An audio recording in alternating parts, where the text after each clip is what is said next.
Chapter 91, Lively Banquet. Familia members, fueled by alcohol, began chatting with Luke, and he did not refuse their intentions. As the banquet progressed, Luke officially integrated into the group. The lively atmosphere continued. Gradually, a somewhat tipsy Loki started provoking Finn and Gareth. "Hey, Finn, Gareth, why are you two drinking so little today? Come on, hurry up and fill up." When it comes to drinking, I've never been afraid of anyone." Upon hearing Loki daring to question his drinking capacity, Gareth couldn't sit still. He abruptly stood up, grabbed a keg of wine from the side, and smashed it onto the table. "Let's see who goes down first tonight." Although Finn didn't join their conversation, he also didn't refuse to participate in the drinking competition. The three of them gathered around the keg and started drinking together. Watching their appearance, Riveria shook her head helplessly. Riveria had never touched alcohol. As a mage, she rejected anything that could affect her mental state.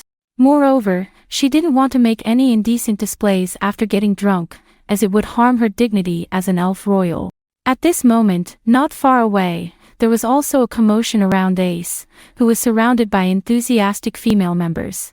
Ace, surrounded by passionate teammates, felt a bit overwhelmed. She looked towards Luke, seemingly intending to seek help from the boy. However, Luke was also in the midst of being surrounded by male members and didn't notice Ace seeking assistance. Helpless, Ace shifted her gaze and directed her pleading look towards Riveria. But at this moment, Riveria, who was constantly rejecting Loki and Garrett's attempts to get her to drink, hadn't noticed Ace's plea. "Ace-chan, do you want to try this?" Perhaps influenced by the festive atmosphere or perhaps due to some intoxication, the first thing the members who approached Ace did was offer her a cup. "What is this?" "This is a special magic drink made by us sisters. Drinking it will make you stronger." Stronger. Originally feeling a bit nervous and cautious due to being surrounded, Ace's spirit instantly perked up upon hearing the words, "get stronger." The inexperienced girl, without hesitation, accepted the cup handed to her by the older sister in front of her. "Hey, what are you girls planning to make her drink?" Riveria, who finally noticed something was wrong, was about to go over to stop Ace, but Loki beside her intercepted her. Let it be, Riveria. Today is Ace-chan's first time attending a banquet.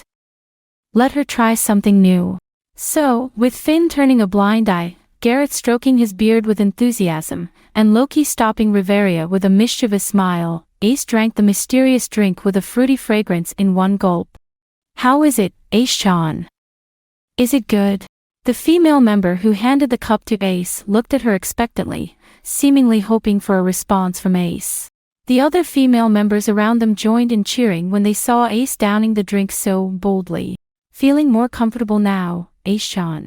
Ace-chan, don't always stick with the vice captain and others, chat with us occasionally too." Yes, Ace, huh? Ace-chan. The female members succeeded in playing a prank on Ace. However, despite the follow-up banter, Ace did not respond at all. She stared blankly at the cup in her hand, and after a few seconds, she threw it directly onto the table. Ace's behavior surprised both Riveria and Loki. However, in the next moment, swoosh! Gwaha! What? Someone collapsed. With a short sword in hand, Ace successfully killed one of the members. Fortunately, she seemed to have forgotten to pull the sword out of the scabbard, so the member was only knocked unconscious and didn't suffer any harm. But Ace's actions frightened everyone around her. Wait a moment.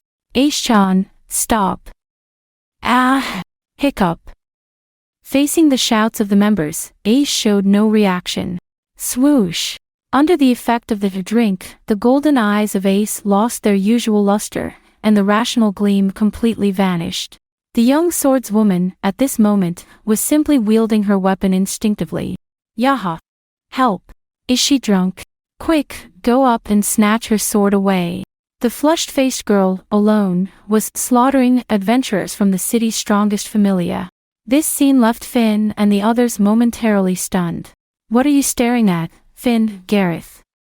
Quickly, make Ace stop. The first to snap out of it was Riveria. She looked at the banquet, which had turned into a farce in just over 10 seconds, and suddenly felt a particularly strong headache. Swoosh! Smack! Clang! Just as Finn and the others were about to step forward to stop Ace, a fork flew over, directly knocking the short sword out of Ace's hand. The commotion here naturally caught Luke's attention, and upon discovering Ace suddenly going crazy, Luke threw the fork in his hand. Then he walked over to Ace and stopped her rampage. In the midst of Riveria's angry reprimands, the banquet came to an end. After the banquet, Luke did not return to his room. After greeting Finn, he left Twilight Manor.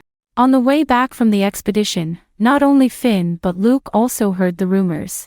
Unlike Finn, Luke had a certain speculation about this matter the moment he heard the news. This time, he came out to confirm the truth of his speculation. Luke, leaving the Familia's residence, directly walked towards the direction of West Street without any hesitation. Luke had been around West Street once before when he took Ace out, so this time he didn't need to go door to door to search for his target. He walked along the main road while observing the buildings on the street that were different from the last time. Before long, a large tavern built along the street appeared in front of him. The entire tavern looked clean and newly built, as if it had just been constructed.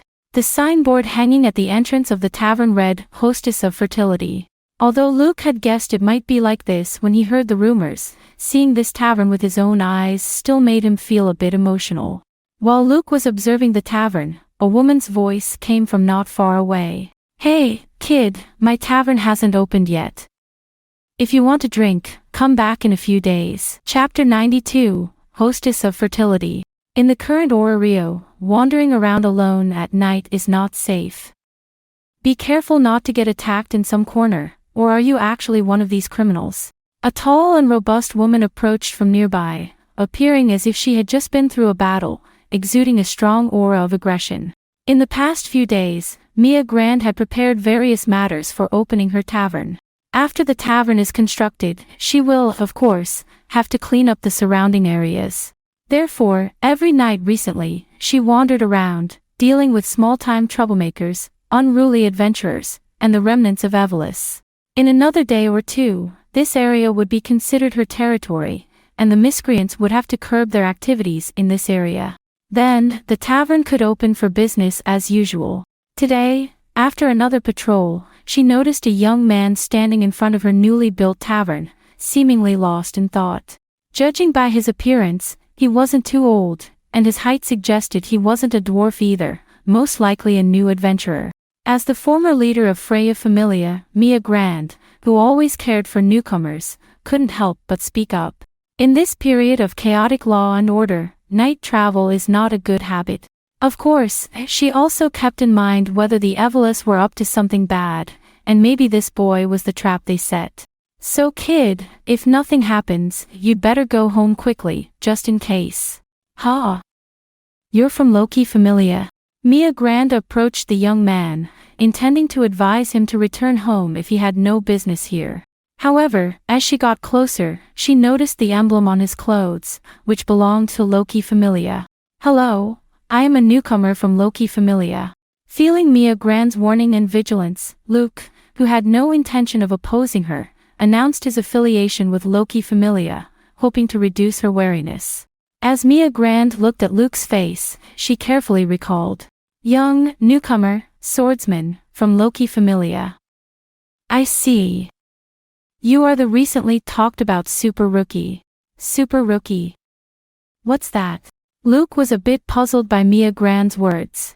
He and Ace, who had been following Finn and Riveria most of the time, were not aware of the various rumors circulating in the city. What? You don't know yet? The news about Loki Familia recruiting 2 geniuses has been circulating throughout the city. After confirming Luke's identity, Mia Grand did lower some of her guard. Rumors like super rookies, secret weapons to surpass Freya Familia, a conspiracy to overthrow the guild's dominance, those kinds of stories have spread through the streets and alleys long ago. Mia Grand explained to Luke while approaching him. "Come inside the tavern with me, I also have something to ask you." Information exchange, that's your purpose, right? Ha! No, wait. Luke just wanted to explain that his presence here was just a coincidence when Mia grabbed him and brought him into the tavern. Feeling the irresistible force on his arm, Luke could only helplessly follow her and sit down inside the tavern. Truly deserving of being a first-class adventurer, and also a dwarf known for strength, this strange power was many times stronger than Finn's.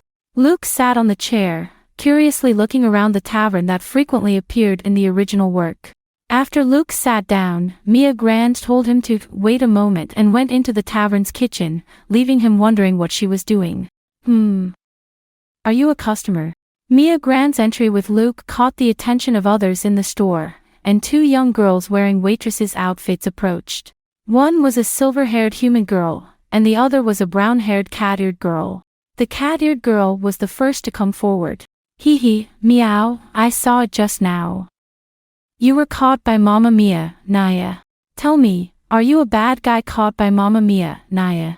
The lively cat-eared girl kept questioning Luke. The silver-haired human girl, on the other hand, quietly stood there observing him. Stop it, Anya, he's a customer, don't be rude. Mia Grand, who came out of the kitchen, put the plate on the table and scolded the cat-eared girl, Anya. However, although Mia scolded Anya, she kept the silver-haired girl by her side. Because we haven't officially opened, the kitchen doesn't have many ingredients, so I can only make this. If you don't mind, have some. Mia sat across from Luke and pointed to the dish on the table.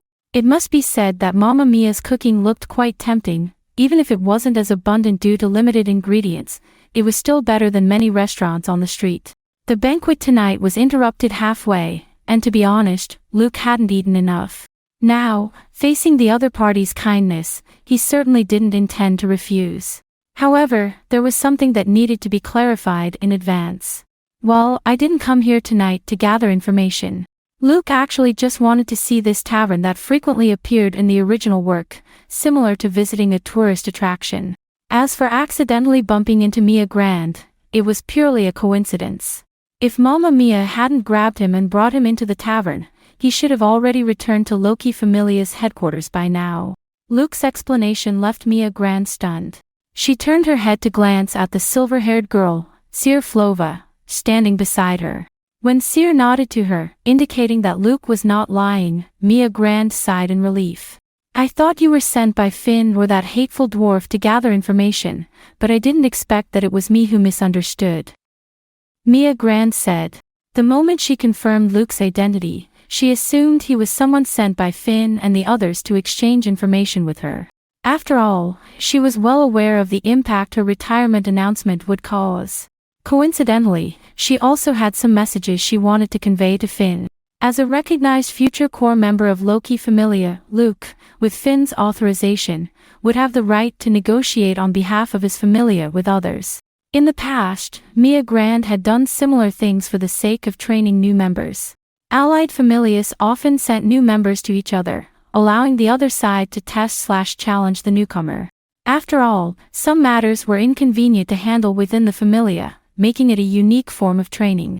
So, without much thought, she directly brought Luke in. Well, since it was my misunderstanding, consider this meal my treat. I originally planned to use it as a bargaining chip after you finished eating, Mia Grand said. Hearing this, Luke twitched at the corner of his mouth. Apparently, even this meal was part of a scheme.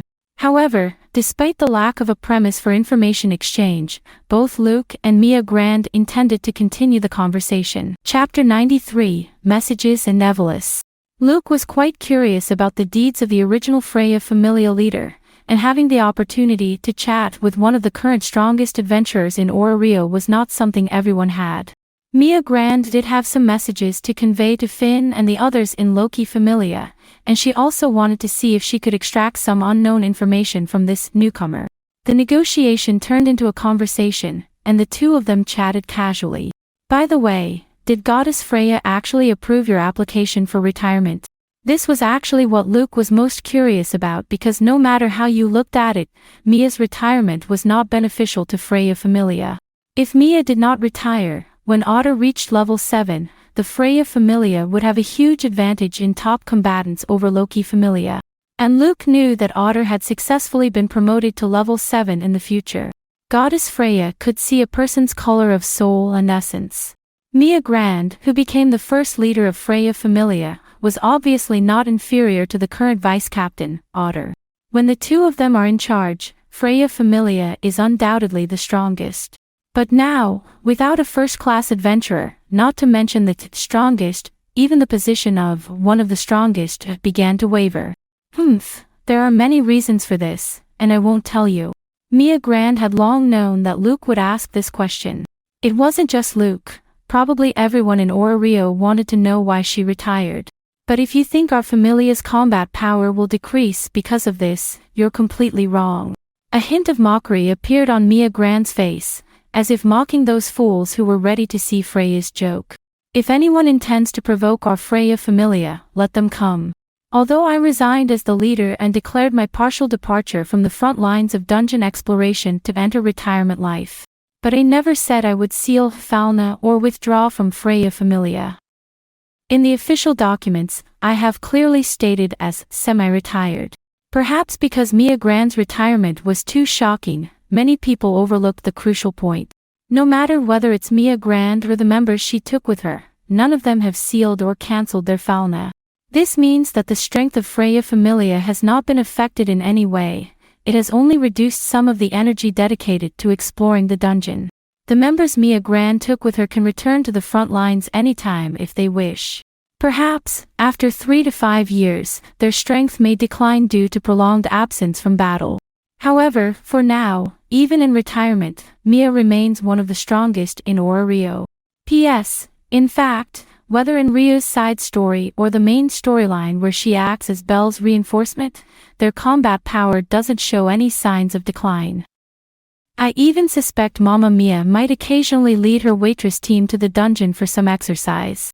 These are the first things Mia wanted Luke to convey to Finn. Her retirement won't bring about any substantial changes and won't affect their alliance. The second matter is news about Evelys. During the period when Luke and Ace joined Loki Familia, it was a dark period in Rio. The failure of one of the world's 3 great quests, along with the complete annihilation of the main forces of 2 supposedly strongest factions, Zeus and Hera Familia, marked the beginning of a new era. Later, Loki, with the help of Freya, expelled Zeus and Hera from the city, triggering a decline in overall strength of the side representing order in Rio, allowing the long-hidden evil forces to seize the opportunity. Among these evil forces, the largest is undoubtedly Evelys. Recently, Mia Grand has been cleaning up various criminal organizations on West Street, many of which are members of Evelys. In the process, she has heard some disturbing news. Evelys is planning a major move recently. They may no longer be satisfied with causing chaos in the dark. They want to bring death and destruction openly to the streets of Rio. After you go back, tell Finn to be prepared during this period. Don't let these crooks take advantage of any loopholes. Upon hearing Mia Grand's words, Luke nodded, indicating that he had taken note of it. In fact, compared to Mamma Mia and Finn, who know little about Evelys, Luke knows a bit more. Evelys is not a single organization but an alliance formed by multiple groups operating in the shadows. The members of this alliance are primarily followers of evil gods. There are clear rules within Evelys, and members are strictly forbidden from revealing their affiliation and the names of their god. This secrecy is what makes them appear as a single organization. These evil gods and their followers pursue their own preferences and interests, aspiring to bring chaos and destruction to the world. Although Luke knows a bit more, the original work does not provide extensive descriptions of Evelys. So, it's pretty much useless information at present. Luke came out quite late today, initially planning just to take a walk, thinking it wouldn't take much time. So, he didn't chat with Mia Grand for too long. When he felt it was about time, he bid farewell. However, it's worth mentioning that Mamma Mia's cooking is really delicious, and Luke has already decided to come here often once it officially opens. Watching Luke leave, Mia Grand recalled the information she gained during their conversation. Although it seemed like Mia was the one giving messages to Luke, she also obtained quite a lot of information during their exchange. The main thing was confirming the recent rumors circulating in the city. Through Luke struggled the moment she caught him and his calm demeanor during the subsequent conversation, Mia could deduce that this super rookie indeed had some good skills. Since one of the rumored individuals was proven to be genuine, the other one is likely not bad. These newcomers nowadays are getting more and more formidable. Mia sighed. There are also outstanding newcomers in Freya Familia, and the rising star otter is already stronger than her. Otherwise, Mia wouldn't feel confident in choosing retirement.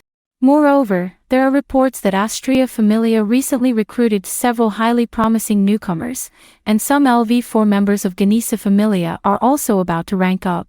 Sure enough, it's in chaotic times that outstanding talents emerge. What nonsense principles these are. Feeling a bit annoyed, Mia slapped the table lightly, cleaned up the plates, and then walked into the interior of her tavern. Chapter 94, 2 months of growth. Because the expedition had just concluded, members of the Loki Familia had no plans to explore the underground dungeon in the recent period. Even Ace, who was most dedicated to monster grinding, did not propose entering the dungeon. Currently, Ace focused her main energy on learning how to effectively use her magic from Riveria. This change genuinely delighted Finn and the others, simultaneously deepening their trust and gratitude towards Luke. On that evening, Finn received a message from Mama Mia through Luke, and now he was preparing alongside Gareth to deal with the actions of Evelys. After the expedition, members of the Familia needed to update their status with Loki, and today it was Luke's turn. Walking on the newly constructed aerial corridor, due to the tower's height, one could see the view of more than half of the city from here. Although the newly built Twilight Manor gave a chaotic feeling, it also possessed a unique beauty.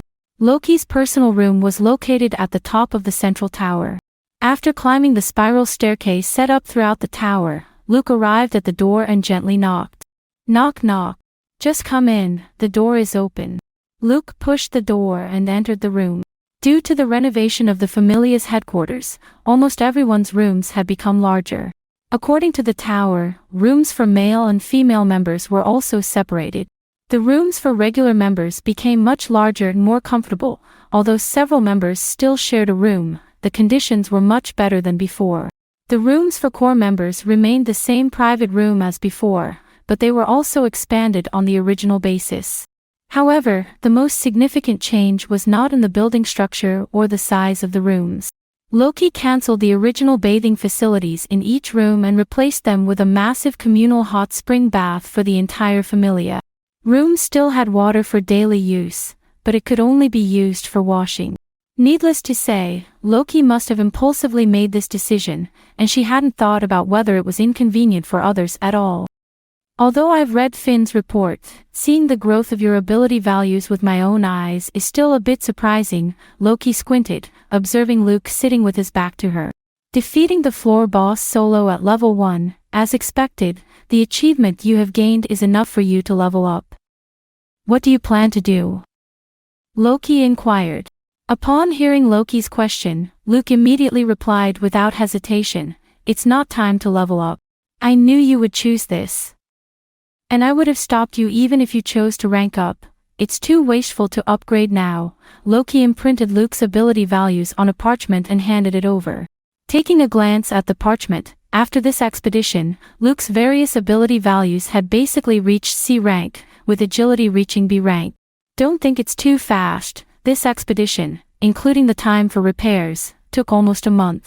Including the monster grinding before the expedition, it took Luke nearly 2 months to reach all attributes at C rank. In the original work, the protagonist reached the maximum value for all attributes in just a month and even surpassed the universally accepted limit of ability values, with agility reaching astonishing SS rank. Thinking about this, Luke felt a bit emotional. He had steadily gotten stronger by continuously defeating higher-level monsters based on his existing strength, even solo defeating a floor boss with potential strength of LV4, raising his ability values to C rank. However, this rate of improvement already satisfied Luke. He had never intended to compare himself with the protagonist. At this rate, he could raise all attributes to the maximum S rank within a year, a feat shocking enough for Oreo. The only regret was a slight flaw in these overall attributes. That was the magic value, which remained at I0. Not everyone has magic aptitude. Only those who can release magic or have magical talents can increase their magic value. Magic, like skills, was a precious ability at the level of a trump card for many adventurers. In this world, magic was divided into innate magic and acquired magic. Innate magic is basically only used by a few fixed magic races that have innate magic power. These magical races could acquire this magic through learning based on their aptitude, bloodline, and heritage. This type of magic existed even before the arrival of gods. The known magical races were elves, renards, and spirits. The magic that adventurers generally obtained was after the gods' arrival, granted through the gods' blessing/falna. At the moment of engraving falna on adventurers, they would gain 0 to 3 magic slots based on their aptitude for magic. Luke belonged to the category of those without magical talent. As mentioned before, he only excels at swordsmanship. Having magic slots grants a portion of basic mana, but it doesn't mean you can use magic. The discovery of magic, like skills, is unpredictable and reflects a person's interests and nature. Many adventurers with magic slots may still be unable to learn any magic. The attribute of magic value can only be increased by using magic, and Luke obviously lacks this prerequisite. Therefore, his overall attributes do not include magic value because, without any surprises, its value will forever remain at I0. Ace hasn't updated her status since the expedition, but it shouldn't be too bad considering the growth speed of both of you. I really don't know if this kind of growth is a good thing or not, Loki casually remarked, secretly feeling proud. If not for considering Luke's future, she would love to upgrade Luke to level 2 right now and make a big splash at the Donatus. Unfortunately, Luke's current ability values clearly have room for further improvement. If he upgrades directly, then it will waste a lot of possible attribute gains. Although Luke's thoughts differ from Loki's, he is also contemplating the issue of ability values. He wonders how high his ability values can be raised. Excluding the protagonist of the original work, the Limit Breaker, the universally recognized upper limit of ability values is S999. However, not everyone can raise all attributes to S999 before leveling up. There is a limit in the growth of ability values. Even level 1 adventurers may encounter situations where no matter how many battles they fight, their ability values no longer increase, indicating they have reached the current level's limit. To continue improving, the only option is to rank up. In the original work, even Ace, at level 1, did not reach S rank in any attribute when encountering her limit. The highest was agility at 818. However, Luke, as an agent, will not encounter a limit in growth until he reaches a certain threshold. So, he is not worried about the issue before reaching S rank in all attributes. He is just contemplating whether he can break the so-called S rank limit. This is not a personal limit but more like a rule of this world. The protagonist of the original work could break it, given the special treatment of the Chosen One, making it unique and irreplicable. As for whether Luke can do the same, he himself is not sure and can only take it step by step. It's worth mentioning that Finn, Gareth and Riveria are truly monsters. Each of them has S-rank attributes at level 6 in the future. Higher level attribute growth is more challenging and prone to encountering limits. The fact that these three have S-rank attributes at level 6 indicates how much hidden attributes they have accumulated in the early stages. Their magic and skills are also luxurious, especially Finn's long list of skills that genuinely surprised Luke. At the beginning of the story, even with Loki Familia's lack of level 7 adventure was enough to make Freya, who had Otter, wary, and it was not without reason. Chapter 95, Bet Loga. Luke, who had left Loki's room, walked alone out of the Familia's residence and onto the streets of Ororio. At this moment, Loki Familia members were all busy with their own stuff. With the recent expedition just concluding, Luke finally had some free time. Wandering aimlessly on the streets, Luke felt like he was back to the days when he used to stroll alone in Asterisk City. Thinking about it, since coming to this world, he seemed to rarely be alone. Riveria had always led him and Ace together. Occasionally, when Riveria wasn't around, it would be Finn or Gareth leading them. Even during breaks, Ace would stick to him like a little tail. It's been a long time since I've acted alone. It feels a bit unusual. Although he was strolling without a specific goal, Luke still made a deliberate choice of the area to wander. The South Street, located opposite the North Street where Loki Familia residence was situated. In Orario, these two areas, North Street and South Street, were relatively special. Both were referred to as the prosperous streets, mainly because they housed the residences of two of the strongest familia in Orario. The Loki Familia residence was located on North Street, while the headquarters of Freya Familia was located on South Street. Goddess Freya resided in the top floor of Tower of Babel. However, the upper areas of Tower of Babel belonged exclusively to the gods, and it wasn't possible for the entire Familia members to stay there. Arriving at South Street, the first thing visible was various imposing buildings lining the streets. There were grand theaters, casinos, high-end restaurants, and taverns, all looking quite upscale. Walking on the main street, Luke curiously observed the surrounding architecture. Whether before entering the main god space or after, Luke had never had much interaction with these high-end facilities. Of course, this was also closely related to his lack of money. But now things are different. Members of Loki Familia who participated in the expedition could receive a portion of money based on their contributions to the team. Moreover, the floor boss Goliath, defeated on the 17th floor, was essentially Luke's prey. After deducting the fixed portion given to the Familia, plus the amount he received based on contributions, Luke received a substantial sum of over 2 million valis from this expedition. With this much money, if used only for leisure, would be enough to splurge for quite a while. However, as he walked, contemplating where to spend some money, a voice came from not far away. "Hey, you're that recently famous newcomer, right? He looks quite intimidating, but I don't know what he's like in reality." Initially, Luke thought he had encountered troublemakers.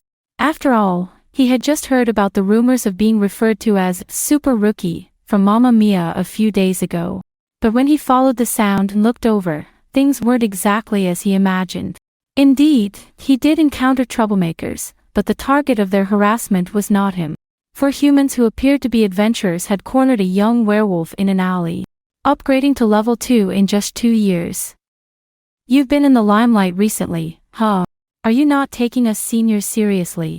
Watching the young werewolf being surrounded and pushed into an alley, Luke sighed. Encountering such a bullying incident on the roadside, regardless of whether he intends to get involved or not, can affect one's mood. This also indicated how bad the security in Orario has become. People can be forced into alleys on the main streets in broad daylight.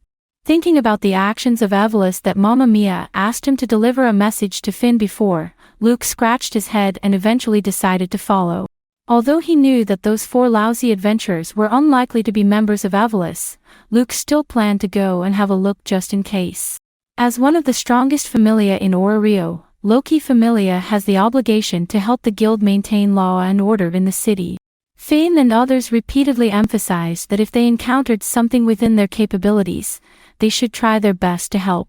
This would contribute significantly to enhancing the reputation and word of mouth for Loki Familia. But as Luke entered the alley with the intention of helping, he found that things were a bit different from what he had imagined. "Damn it! Get out of my way." As Luke entered the alley, before he could fully understand what was happening, an adventurer with a long sword rushed towards him. He swung the sword in his hand, seemingly intending to drive Luke away. Bang!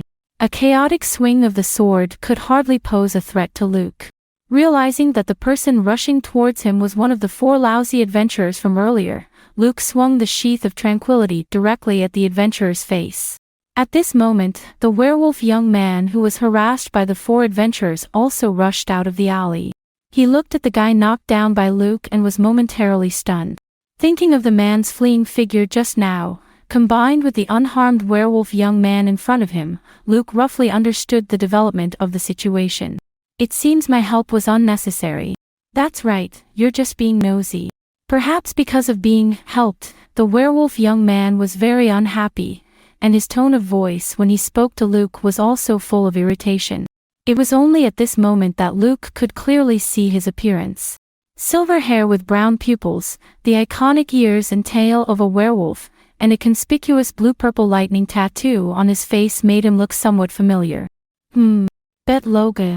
Luke hesitantly asked the young werewolf with some surprise. TCH, are there so many weaklings in Orario? I just reached level 2, and I'm already so well known. Bet clicked his tongue discontentedly. Being called out his name immediately made him think that Luke was just like those boring people who cared about useless street rumors all day long. However, Luke was actually surprised by Bet himself. He didn't expect to meet his future colleague here. TSK, what a hassle. Staring at Luke for a moment, Bet glanced at the adventurer lying unconscious on the ground. After hesitating for a few seconds, he grumbled reluctantly. Hey, come with me. I know a good tavern nearby. Even though you meddled unnecessarily, the fact that you helped me is genuine. I don't want to owe anyone a favor. After saying this, Bet crossed over Luke and walked towards the outside of the alley without waiting for his response. Bet's actions puzzled Luke. He wasn't familiar with Bet, and the information he knew was limited to what happened after the plot began. Luke didn't know much about Bet's past experiences, but judging by his current behavior, it seemed that his personality wasn't as annoying as described in the original story. Chapter 96, Hibachidii. Hibachidii is one of the numerous bars located on Orario South Street, and it is a place Bet often goes to. Unlike being on the main road of South Street, Hibachidii is situated on a small alley adjacent to the main avenue. A signboard hanging on the wall at the entrance of the bar depicts a vivid red honeybee. The thoroughly brewed bright red mead, resembling a ruby, is the signature feature of this bar. Its intense burning sensation in the throat and abdomen makes it highly addictive, attracting many regular customers. Bet brought Luke to this bar. At the moment, the two of them are sitting in a corner inside the bar. Hey, what do you want to drink? The bright red mead of this place is quite good. Since I'm treating, feel free to order anything. As soon as Bet sat down, he couldn't wait to ask Luke, showing his appreciation for the drinks here. Unfortunately, Luke is not much of a drinker. Just get me a non-alcoholic beverage. It's not that Luke isn't of legal drinking age. He simply looks young due to his appearance being fixed when he became an agent. In the main god space, using redemption points allows one to change their physical age. However, adapting to the body's changes takes time, and it consumes a lot of redemption points. Therefore, Luke has never made any adjustments and has maintained his youthful appearance. In this aspect, he is somewhat similar to the Palums of this world. For example, Finn is already in his 30s, but he still looks like a young boy. Luke doesn't drink alcohol, not because he dislikes it, but rather he shares a similar viewpoint with Riveria, trying to avoid substances that could affect his state of mind. Ha! You don't drink? Are you kidding me? There's actually an adventurer who doesn't drink. TSK, forget it. Hearing that Luke didn't plan to drink, Bert first looked at him in disbelief, and then called the waiter half-heartedly, as if he was disappointed. Hey, waiter, a glass of bright red mead and a glass of honey juice. Having placed the order, Bet leaned back in his chair, bored, and watched the other customers in the bar. It seemed that he had no interest in talking to Luke anymore. In his eyes, he was just a weakling who liked to inquire about street rumors and couldn't drink. Seeing Bet's reaction, Luke feels a bit helpless. However, it is true that among adventurers, those who don't drink are quite rare, except for some women. This isn't necessarily related to age, as once you receive Falna and become an adventurer, your physical abilities far surpass those of ordinary people. For adventurers with their exceptional recovery abilities, the damage from alcohol can be easily overlooked. Moreover, the alcoholic beverages in Orario have unique characteristics, crafted from various materials, offering a rich variety of flavors. Almost every popular tavern/bar has its unique recipes, such as Mamma Mia specialty fruit wine and the Hibachidii signature bright red mead. Speaking of which, do so many people come to the bar during the day?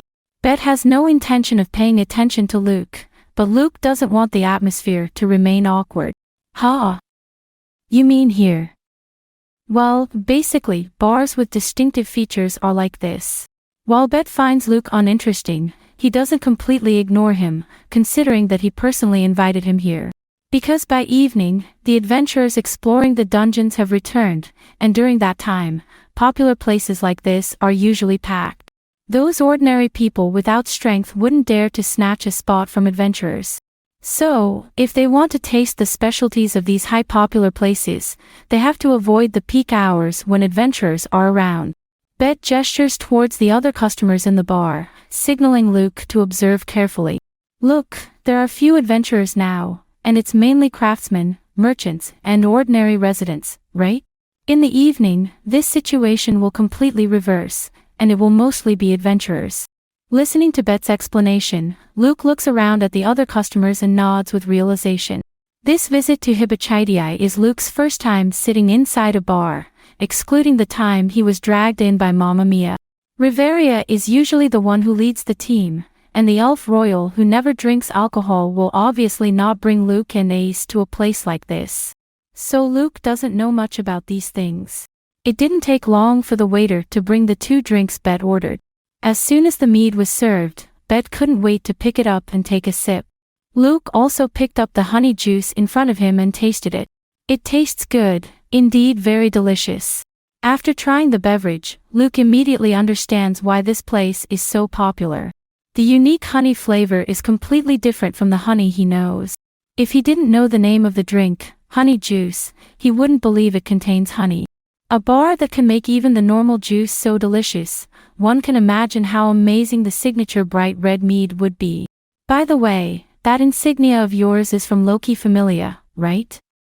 Considering your age and your skills earlier, are you also a level 2 adventurer? How long have you been at this level? Perhaps due to the effects of alcohol, Bet starts another conversation with Luke. However, his question makes Luke feel a bit awkward. No, I'm not level 2. Currently, I'm still a level 1 adventurer.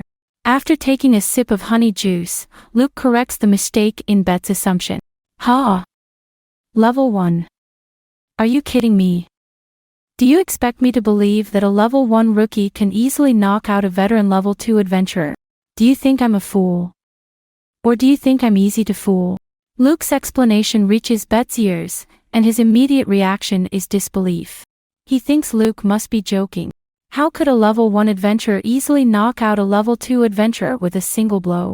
That clean and precise strike, something even Bet, a level 2 adventurer, couldn't achieve. Now, Luke is telling him that he's a level 1 adventurer. Isn't he just trying to fool him? However, just as Bet was about to get angry, he suddenly recalls the clown emblem on Luke's clothes. Loki Familia, newcomer, level 1. Are you one of those super rookies? Luke, who was prepared to deal with Bet's anger, is momentarily stunned when he hears Bet recognizing him. However, shortly after, he remembers Bet's mocking words from before. With a slightly mischievous smile, Luke addresses Bet. Are there so many weaklings in Rio? Have I become so well known even before reaching level 2? In this context, Luke seems to be sarcastically questioning the notion that he, as a level 1 adventurer, could be widely recognized or acknowledged by others in Rio, especially considering the common perception that level 1 adventurers are relatively weak. The clown emblem on his clothes might be contributing to his recognition as the super rookie from Loki Familia. Chapter 97, Practicing with Bet. Are you trying to pick a fight? Bet's fur stood up in anger. Calm down. Weren't you the one who started saying such things in the first place? TCH, just good at talking. Luke's words infuriated Bet, but he refrained from taking action. After all, he was the one who mocked Luke in the first place. Since he could mock others, naturally, others could mock him back. Bet knew that Luke was reminding him of the mistake he had just made. Damn it. Bet, feeling somewhat irritated, sat back down, scratched his head, and took a big sip of mead before speaking to Luke. TCH, alright, I was wrong to misunderstand you earlier, I apologize. I accept your apology then. Bet's somewhat unwilling apology made Luke chuckle. It had been a while since he had casually chatted with someone. After coming to this world, Luke was surrounded by God, seniors, and a lowly. There was no one around him who could truly have a relaxed conversation with him. Let's formally introduce ourselves. I'm Luke, a newcomer to Loki Familia. Bet looked at Luke's outstretched hand in a daze. Are you kidding? Are you planning to be friends with me? Only the weak would engage in such behavior of huddling together for warmth, and I am. But wolves are social animals, right? Luke's words silenced Bet, who seemed to be reminiscing about the lost members of his tribesmen and relatives. Hesitating for a while, he finally shook Luke's hand. I'm Bet Loga, the newly appointed leader of Vidar Familia, a level 2 adventurer. Leader, huh? Quite impressive, Bet. Nonsense. That's because I'm the only high-class adventurer, and I have no choice but to be the leader. Otherwise, who would be willing to take care of those guys who haven't made any progress? Perhaps due to the formal introduction just now, the relationship between Luke and Bet became closer. However, as the familial leader, is it appropriate for you to slack off here in broad daylight? Luke had not heard of Vidar Familia, but according to Bet, it should be a low-class familia where he is the only level 2 adventurer. In Orario, there are many familias where all members are level 1 adventurers, like this one. It's worth noting that at the beginning of the plot 9 years later, any familia with a level 3 adventurer can be called the backbone of Orario. In the current chaotic era, the changes brought about by having a level 2 adventurer in the familia are significant. Who's slacking off? I just upgraded to level 2, so my god ordered me to take some time off. Saying something like, excessive pursuit of strength is not a good thing, occasionally you need to rest, tch, what's wrong with quickly becoming stronger? Although Bet kept complaining that there was no need for him to rest, he obediently took a break as per his god's instruction. You accuse me of slacking off, but aren't you slacking off too? Instead of struggling in the dungeon as a level 1 newbie, you're hanging around in the city. If you don't get stronger, you'll regret it sooner or later. But speaking of which, are you really level 1? Bet, who was originally complaining about Luke, suddenly remembered the scene where Luke knocked out that level 2 adventurer with a single blow. I am indeed level 1, and I'm not slacking off either. I just returned from an expedition and took a day off. Expedition, huh? I see, you're from the Loki Familia after all. Bet was initially puzzled when he heard about the expedition. According to the guild's requirements, only familias with a level 3 adventurer and a certain number of members would be required to undertake an expedition. And the Vidar Familia, with only Bet as a level 2 adventurer, obviously didn't meet the requirements, so Bet had never been on an expedition. But not having participated doesn't mean he hasn't heard about it at all. With a trace of barely noticeable envy, Bet asked Luke, expedition, which floor have you reached? No, forget it. You better not say. Although Bet had already asked the question, he suddenly changed his mind and told Luke not to answer. Luke could probably understand Bet's thoughts. Even if he knew, it wouldn't change anything, and envying others would be pointless. Instead of inquiring about others' progress, it's better to use this time to become stronger. Bet sat in a chair, drank the mead in his cup in one gulp, and then suggested to Luke, hey, Luke, since we're both free, let's practice together. You're strong, right? I could tell from that blow before, you at least have the strength to instantly kill a level 2 adventurer. Looking at Bet and sensing his firm determination, Luke didn't plan to refuse.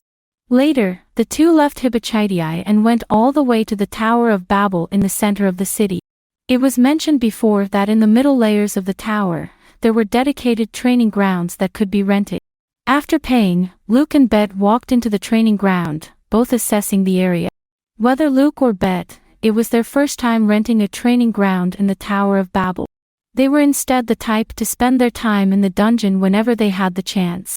The training ground they rented was small, just meant for sparring, so they didn't need a large space. Absolutely not because they wanted to save money. The small training ground didn't disappoint them. According to their request, the interior was just an open space, sufficiently large for the two to engage in some combat. If you're ready, I'm starting. A hint of fighting spirit flashed in Bet's eyes. Having upgraded to level 2 and awakened a new skill, he had strong confidence in his strength. The fact that he effortlessly counter-defeated 3 people in a 1v4 situation in the alley today only strengthened Bet's belief that he had become stronger. Even if Luke possessed strength far beyond the typical level 1, Bet didn't think he would lose. Luke looked at the eager Bet and nodded, saying, you can attack anytime. Whoosh! Humph, don't be arrogant. As soon as Luke's words fell, Bet instantly rushed to his side with acceleration, viciously kicking at Luke's arm. At the same time, he felt disdain at Luke for giving up the first move advantage. Thought. Bet's high-speed kick hit the sheath of tranquility in Luke's hand. Bet's metal shoe clashed with the scabbard, creating a loud noise. What? The seemingly inevitable strike was easily blocked by Luke, causing a moment of surprise for Bet. However, he quickly adjusted his mindset. With a forceful twist of his left foot, which had kicked the scabbard, Bet carved an arc in the air and slammed his right foot at Luke's head. Boom! With a loud explosion, Bet was sent flying and crashed into the distant wall. At this point, Luke also released the sheath of tranquility, shimmering with blue starlight, and shook his slightly numb right hand. During Bet's first attack, Luke, out of curiosity, didn't use prana but relied purely on his body's strength to withstand the subsequent attacks. His body, honed through years of training and blessed with Falna, had made significant progress, but it still couldn't bridge the gap in levels. Bet's first strike was just a probe, not using full force, yet it still exerted a strength that suppressed Luke. Chapter 98, The Passage of Time. What happened? Bet climbed up from the ground, pondering the recent events. I should have kicked him, so why am I the one getting blasted away? In the previous strike, because Luke didn't use prana, Bet felt that the power behind it wasn't significant. This realization prompted him to increase his leg strength for the second strike, intending to blast Luke away. However, the result was Bet being the one sent flying instead. Bet looked at Luke, tightening his posture, no longer underestimating him as an ordinary level 1 adventurer. Then he started accelerating. Fenris Wolf. Enhances movement speed. Solmani. Improved strength and speed at acceleration. These two skills were awakened when Bet upgraded to level 2, forming a rare set that produced a combination effect. The Fenris Wolf enhanced his speed, triggering the effects of Solmani. As Bet's speed increased, his strength and agility attributes rose. Bet continued accelerating without stopping until he reached the limit of his speed. With the strongest strike possible, he charged at Luke. During this process, Luke did not interfere with Bet's preparations. Bet was formidable, with dual specialization in speed and strength, and the combined boost of both skills. Even as a newly promoted level 2, Bet could easily defeat most adventurers of the same level. However, this alone was not enough to contend against Luke, who used prana. Facing Bet's fierce all-out attack, Luke raised the sword sheath of tranquility, emitting a blue starlight. Boom! Once again, the metal-made combat boots clashed against the sword sheath. However, unlike last time, this time Bet felt like he kicked a metal wall. The full blow was like a stone sinking into the ocean, without causing a single wave. What's going on? Incredulous, Bet couldn't believe there was such a huge gap between him and a level 1 adventurer. However, before he could make the next move, the unsheathed standard sword in Luke's left hand struck him in the stomach along with a trail of blue starlight. What just happened? It seemed like the second time Bet pondered this question today. Bet's consciousness gradually recovered from the darkness as he covered his stomach and got up from the ground. You're awake, huh? Are you okay? Bet's movements caught Luke's attention. He set down the training equipment in his hands and walked over to the werewolf. What are these? Did I lose? Bet, who had just regained consciousness, was still a bit confused, but soon he realized his current situation. Looking around, he found himself still in the training ground of Tower of Babel. However, there was some exercise equipment in the training ground that hadn't been there before. Oh, those were the ones I asked the staff to move in while I was waiting for you to wake up. You've been lying there for about an hour. Seeing Bet noticing the equipment, Luke explained. But Bet didn't care about these things. He looked at Luke with mixed emotions. Is that magic? That blue light, otherwise, as a level 1, there's no way you could have withstood my full force strike. No, you didn't chant. Could it be a rare skill? Inquiring about others' magic and skills is strictly prohibited in Rio. Even among members of the same familia, except for high-ranking executives, ordinary members would only share such information with their relatives or close friends. Bet's direct questioning of Luke has clearly crossed the line. But Bet, at this moment, had no intention of paying attention to these so-called rules. Pursuing strength as he always did, being easily defeated by a level 1 was a harsh reality that Bet found hard to accept. Luke remained silent, quietly observing Bet. He knew that this proud werewolf would soon adjust his mindset on his own. Bet didn't disappoint Luke either. Within 2 or 3 seconds, he came back to his senses. "Sorry, I asked for something I shouldn't have." Why did he lose? Did he not get stronger? Bet questioned himself internally. Clearly not. He had become stronger and was considered a key member in Orario. He could face 4 adventurers of the same level simultaneously and emerge victorious without any injuries. So why did he lose to a level 1 rookie? Why would he, who had become stronger, lose to someone weaker? If it wasn't that he had become weaker, then the only explanation was that his opponent was stronger than him, possessing an overwhelming strength at level 1 that surpassed his level 2 strength. Are you really level 1? This was the 3rd time today that Bet questioned Luke's identity as a level 1 adventurer. In response, Luke just shrugged and handed over the water bottle in his hand. In truth, Luke didn't consider prana to be much of a secret. Even if he told Bet, it wouldn't matter much to him. However, Loki had repeatedly warned him not to disclose any information about his and Ace's magic and skills. Luke, not having enough knowledge about the city, certainly wouldn't intentionally go against the goodwill of his goddess. Even though he felt indifferent about it and believed Bet wasn't the type to leak his secrets, he didn't tell him the details of his skill. Afterwards, the two rested for a while and then left the Tower of Babel. The sparring session had a significant impact on Bet's belief, and he needed some time to calm his agitated emotions. So, instead of continuing to stroll with Luke, Bet chose to say goodbye and return to Vidar Familia residence. Back in a solitary state, Luke, who also had no mood to continue shopping, simply had lunch and similarly returned to Loki Familia residence. The days of rest quickly passed, and Luke returned to the daily routine of monster hunting. But what was different from before the expedition was the recognition of Luke's strength and the change in Ace mentality. After discussing with Finn and others, they decided to relax the restrictions and let Luke take Ace into the dungeon.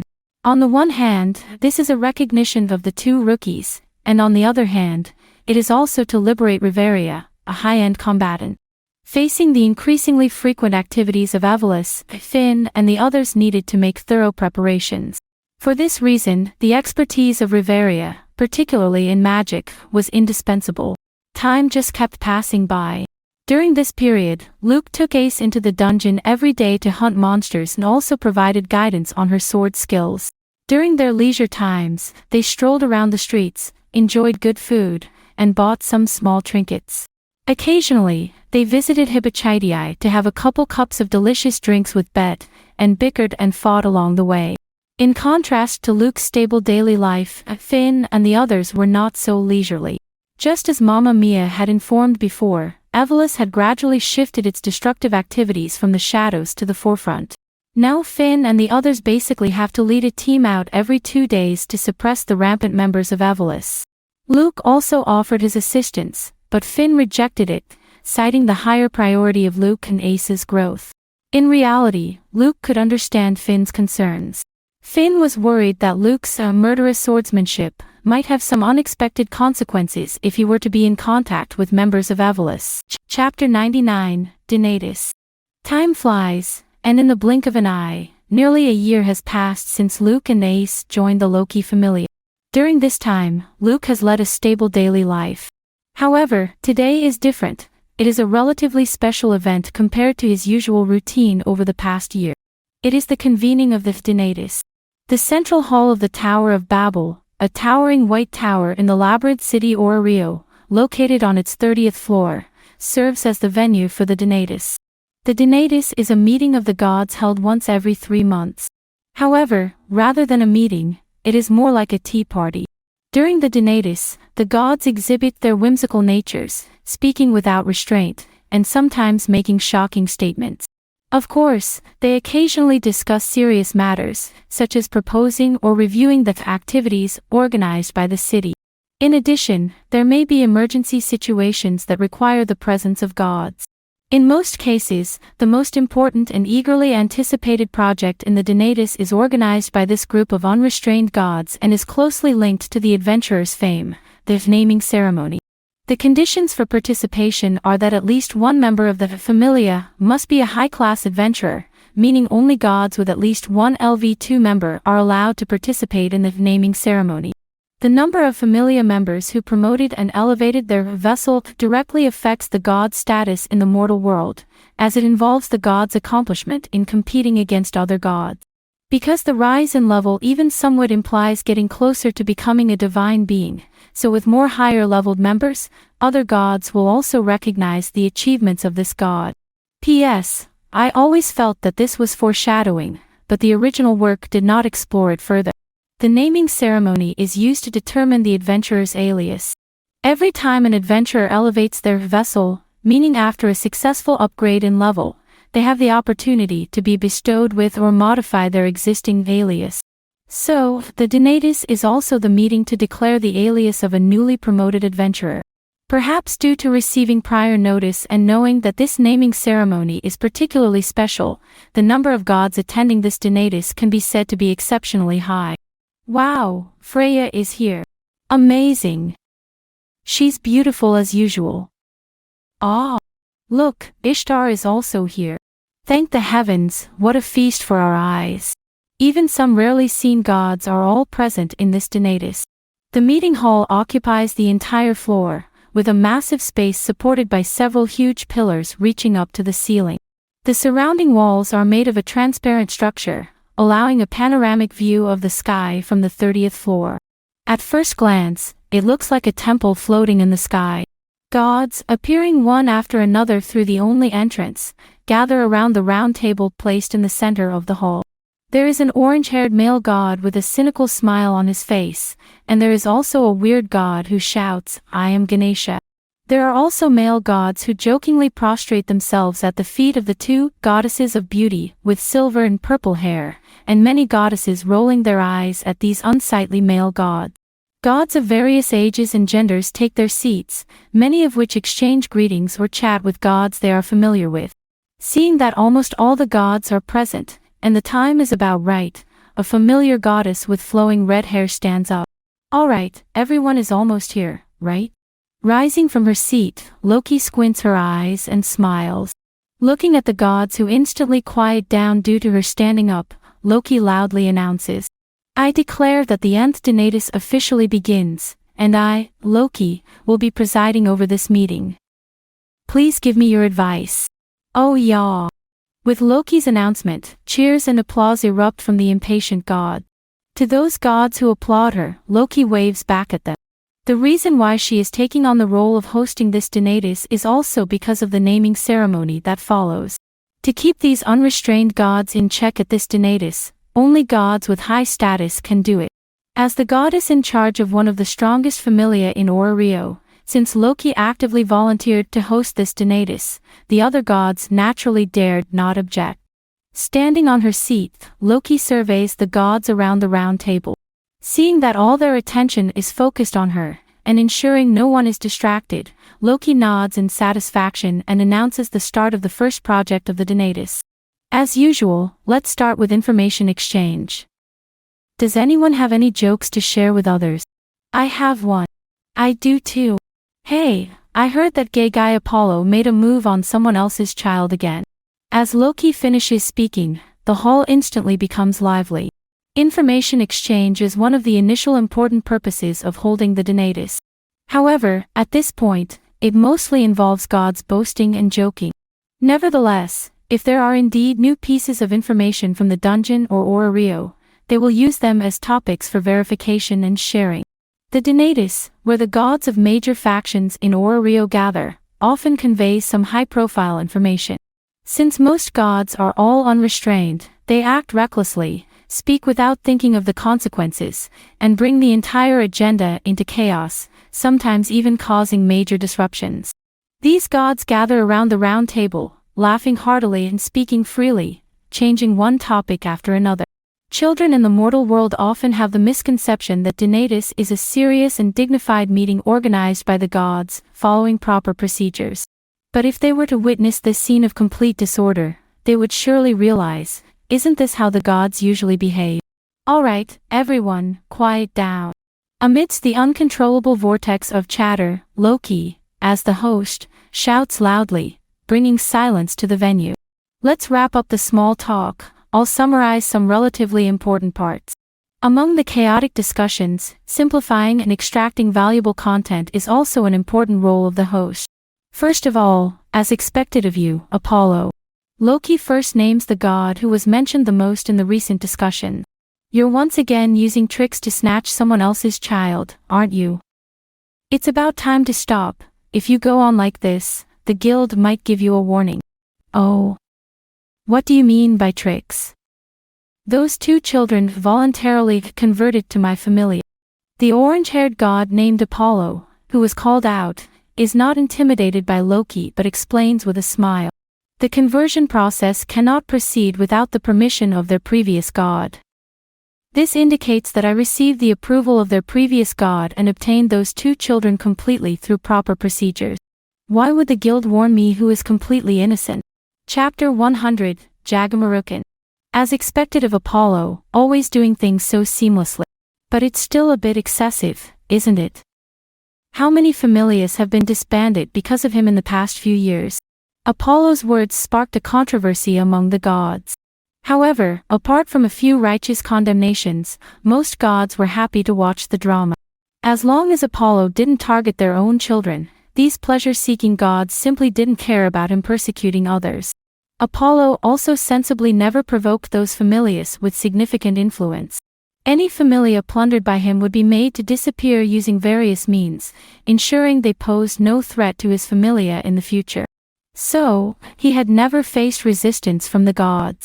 On the contrary, Apollo's actions provided some post-dinner gossip for these bored gods. Loki naturally had no intention of seeking justice for the disbanded familias. She was merely fulfilling her duties as the host of the Donatus, pointing out the most mentioned topics for discussion. Although she felt contempt for Apollo's methods, Loki had no intention of delving deeper into this matter.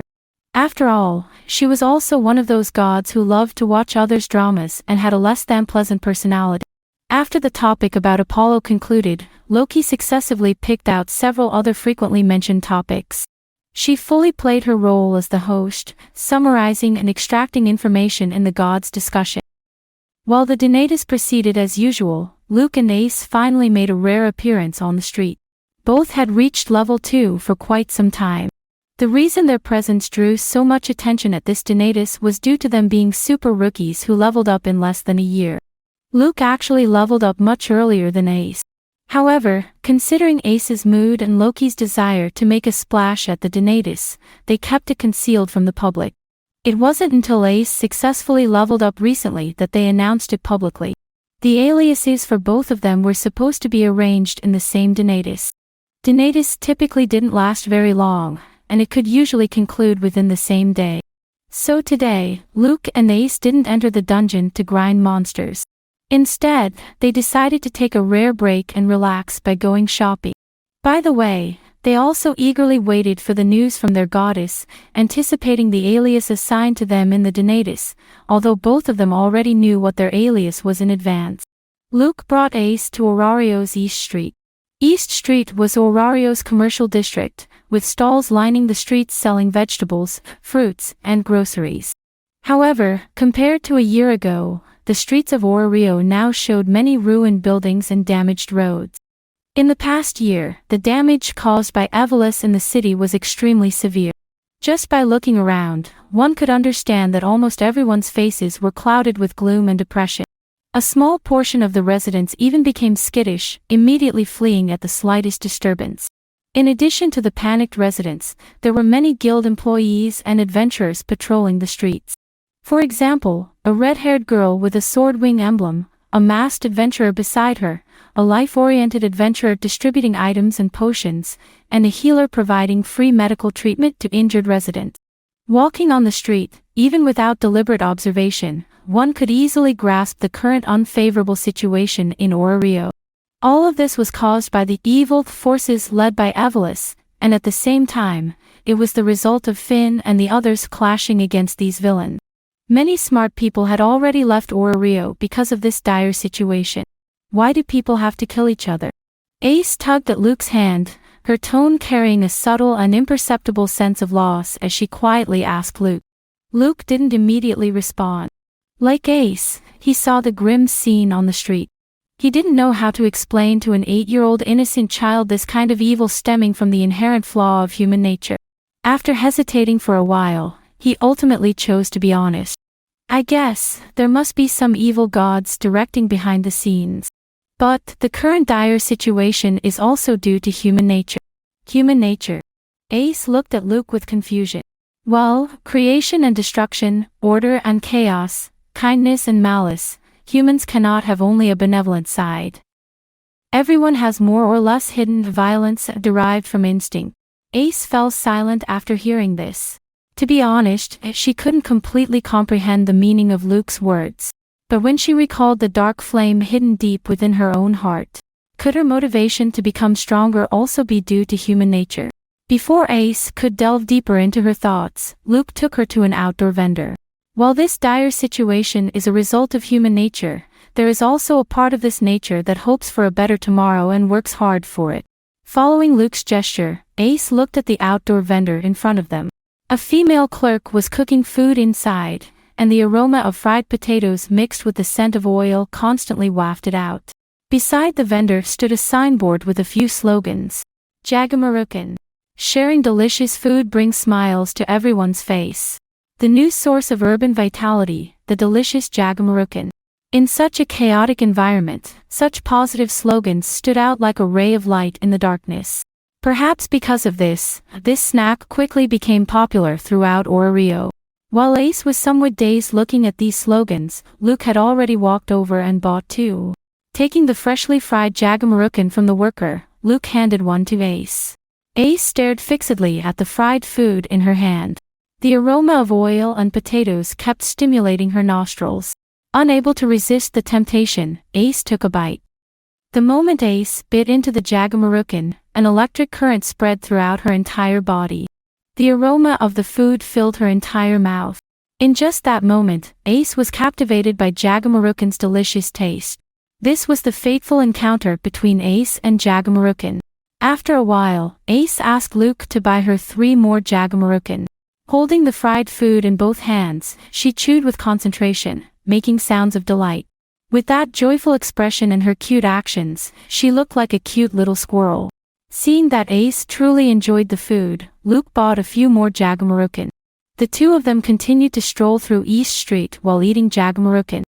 Meanwhile, the Donatus, under the lively discussion of the gods, reached the most important segment.